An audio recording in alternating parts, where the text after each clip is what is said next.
ਅਗਲੀ ਖਬਰ ਦੇ ਵੱਲ ਵਧੀਏ ਆਪਾਂ ਤੇ ਰੁਖ ਕਰੀਏ ਸੈਨ ਫਰਾਂਸਿਸਕੋ ਦਾ, ਆਕਲੈਂਡ ਦਾ ਖਾਸ ਕਰਕੇ। ਇਹਨਾਂ ਇਲਾਕਿਆਂ ਦੇ ਵਿੱਚ ਇੱਕ ਵੀਡੀਓ ਲਗਾਤਾਰ ਜਿਹੜੀ ਆ ਉਹ ਸੋਸ਼ਲ ਮੀਡੀਆ ਤੇ ਘੁੰਮ ਰਹੀ ਹੈ ਕਿ ਇੱਕ ਵੀਡੀਓ ਦੇ ਵਿੱਚ ਦੇਖਿਆ ਜਾ ਰਿਹਾ ਕਿ ਕਾਫੀ ਸ਼ਾਪ ਦੇ ਉੱਤੇ ਇੱਕ ਜਿਹੜੀ ਬੀਬੀ ਆ ਉਹ ਕਾਫੀ ਸ਼ਾਪ ਦੇ ਜਿਹੜੇ ਇੰਪਲਾਈਜ਼ ਨੇ ਉਹਨਾਂ ਦੇ ਨਾਲ ਲੜ ਰਹੀ ਹੈ, ਬਹਿਸ ਕਰ ਰਹੀ ਹੈ। ਉਸ ਤੋਂ ਬਾਅਦ ਹੁਣ ਕਾਫੀ ਸ਼ਾਪ ਵਾਲਿਆਂ ਨੇ ਆਪਣੀ ਇੱਕ ਮਾਫੀ ਮੰਗੀ ਹੈ। ਉਹਨਾਂ ਨੇ ਜਿਹੜੀ ਸਰਕੂਲੇਟ ਹੋ ਰਹੀ ਸੀ ਸੋਸ਼ਲ ਮੀਡੀਆ ਤੇ, ਜਿਹਦੇ ਵਿੱਚ ਇਹਨਾਂ ਦਾ ਸਟਾਫ ਇੱਕ ਜਿਊਸ਼ ਔਰਤ ਦੇ ਨਾਲ ਲੜਦਾ ਹੋਇਆ ਦਿਖਾਈ ਦੇ ਰਿਹਾ ਸੀ ਜਦੋਂ ਉਹ ਰੈਸਟ ਰੂਮ ਨੂੰ ਵਰਤਣਾ ਚਾਹੁੰਦੀ ਸੀ ਉਦੋਂ। ਤਾਂ ਉਦੋਂ ਦੱਸਿਆ ਜਾ ਰਿਹਾ ਕਿ ਹੁਣ ਇਹ ਜਿਹੜੀ ਵੀਡੀਓ ਰਿਕਾਰਡਿੰਗ ਕੀਤੀ ਗਈ ਸੀ ਜਿਊਸ਼ ਵਿਊਮਨ ਦੇ ਦੁਆਰਾ, ਔਰਤ ਦੇ ਦੁਆਰਾ, ਤਾਂ ਹੁਣ ਫਾਰਲੇਜ਼ ਕਾਫੀ ਦਾ ਇਹ ਇੰਸੀਡੈਂਟ ਦੱਸਿਆ ਜਾ ਰਿਹਾ। ਫਾਰਲੇਜ਼ ਕਾਫੀ ਦੇ ਕਰਮਚਾਰੀ ਬਾਥਰੂਮ ਦੇ ਦਰਵਾਜ਼ੇ ਸਾਹਮਣੇ ਖੜੇ ਦਿਖਾਈ ਦੇ ਰਹੇ ਨੇ ਤੇ ਉਹ ਬੀਬੀ ਨੂੰ, ਔਰਤ ਨੂੰ, ਉਹ ਜਿਹੜਾ ਆਪਣਾ ਜਿਹੜਾ ਸ਼ੋਰੂਮ ਹੈ ਕਹਿ ਲਓ ਜਾਂ ਆਪਣੀ ਜਿਹੜੀ ਸ਼ਾਪ ਹੈ ਉਹ ਛੱਡਣ ਦੇ ਲਈ ਕਹਿ ਰਹੇ ਸਨ।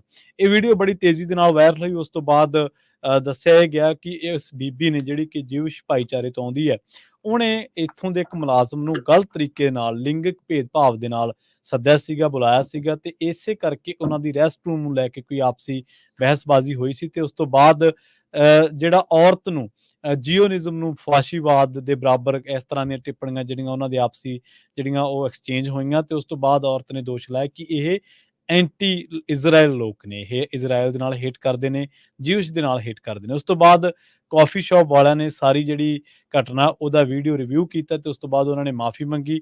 ਉਹ ਕਹਿੰਦੇ ਕਿ ਸਾਡਾ ਕਿਸੇ ਵੀ ਗਾਹਕ ਦੇ ਨਾਲ ਕੋਈ ਮੰਤਵ ਨਹੀਂ ਹੁੰਦਾ ਕਿ ਅਸੀਂ ਉਹਦੇ ਨਾਲ ਬਹਿਸੀਏ ਜਾਂ ਕਿਸੇ ਤਰੀਕੇ ਨਾਲ ਉਹਨੂੰ ਸੈਂਟੀਮੈਂਟਸ ਉਹਦੇ ਹਰਟ ਕਰੀਏ। ਪਰ ਫਿਰ ਵੀ ਉਹ ਕਹਿੰਦੇ ਕਿ ਇਸ ਬੀਬੀ ਨੇ ਪਹਿਲਾਂ ਸ਼ੁਰੂਆਤ ਕੀਤੀ, ਉਸ ਤੋਂ ਬਾਅਦ ਵੀਡੀਓ ਰਿਕਾਰਡ ਕੀਤੀ ਤੇ ਉਸ ਤੋਂ ਬਾਅਦ ਇਹਨੇ ਸਾਡੇ ਨਾਲ ਜਿਹੜੀ ਆ ਉਹ ਆਪਸੀ ਜਿਹੜੀਆਂ ਗਾਲਾਂ ਦੁੱਪੜਾ ਇੱਕ ਦੂਜੇ ਦੇ ਨਾਲ ਕੀਤੀਆਂ। ਪਰ ਬਾਅਦ ਦੇ ਵਿੱਚ ਉਹਨਾਂ ਨੇ ਕਿਹਾ ਕਿ ਅਸੀਂ ਇਸ ਜੋ ਵਾਪਰਿਆ ਉਹਦੇ ਲਈ ਅਸੀਂ ਮਾਫੀ ਮੰਗਦੇ ਹਾਂ, ਸਾਨੂੰ ਖੇਦ ਹੈ ਕਿ ਇਹ ਸਾਡੀ ਜਿਹੜੀ ਇਹ ਦੁਕਾਨ ਤੇ ਵਾਪਰਿਆ।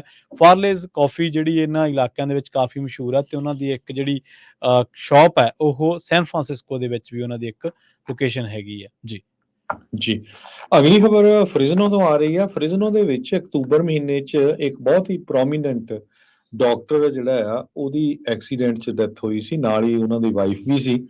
ਹੁਣ ਇਹ ਪਤਾ ਚੱਲਿਆ ਆ, ਜੋ ਇਨਵੈਸਟੀਗੇਟਿਵ ਰਿਪੋਰਟ ਆਈ ਆ ਉਹਦੇ ਮੁਤਾਬਕ ਇਹ ਜਿਹੜੇ ਡਾਕਟਰ ਸਾਹਿਬ ਸੀਗੇ, ਜਿਨ੍ਹਾਂ ਦਾ ਨਾਮ ਵੀ ਜਿਹੜਾ ਡਿਸਕਲੋਜ਼ ਕੀਤਾ ਗਿਆ ਹੈਗਾ, ਡਾਕਟਰ ਐਲਫਰੈਡ ਵੇਲਸ, ਇਹ ਕਹਿੰਦੇ 124 ਮੀਲ ਪਰ ਆਵਰ ਦੇ ਹਿਸਾਬ ਦੇ ਨਾਲ ਆਪਣੀ ਟੈਸਲਾ ਨੂੰ ਚਲਾ ਰਹੇ ਸੀਗੇ। ਜੀ ਕਹਿੰਦੇ ਭਈ ਡਿਪਾਰਟਮੈਂਟ ਦਾ ਜਿਹੜਾ ਕੋਲੀਜਨ ਰੀਕਨਸਟਰਕਸ਼ਨ ਯੂਨਿਟ ਹੈਗਾ, ਉਹਨਾਂ ਦੇ ਮੁਤਾਬਕ ਜੋ ਡਾਕਟਰ ਆ ਉਹ 124 ਮੀਲ ਪਰ ਆਵਰ ਦੇ ਹਿਸਾਬ ਨਾਲ ਚਲਾ ਰਿਹਾ ਸੀ। ਉਹਨਾਂ ਦੇ ਜਿਹੜਾ ਬਲੱਡ ਆ ਉਹਦੇ ਵਿੱਚੋਂ ਵੀ ਜਦੋਂ ਟੈਸਟ ਕੀਤਾ ਗਿਆ ਸੀ ਅਲਕੋਹਲ ਲੈਵਲ ਨਿਕਲਿਆ, ਪਰ ਉਹ ਜਿਹੜਾ ਅਲਾਉਡ ਆ 0.08% ਤੋਂ ਉਹ ਤੋਂ ਘੱਟ ਸੀਗਾ। ਵੈਲਸ 50 ਸਾਲਾਂ ਦੇ ਤੇ ਉਹਨਾਂ ਦੀ ਵਾਈਫ ਸਲੀਨਾ ਵੈਲਸ 46 ਸਾਲਾਂ ਦੀ, ਮੌਕੇ ਦੇ ਉੱਤੇ ਹੀ ਉਹਨਾਂ ਦੀ ਜਿਹੜੀ ਮੌਤ ਹੋ ਗਈ ਸੀ। ਜੀ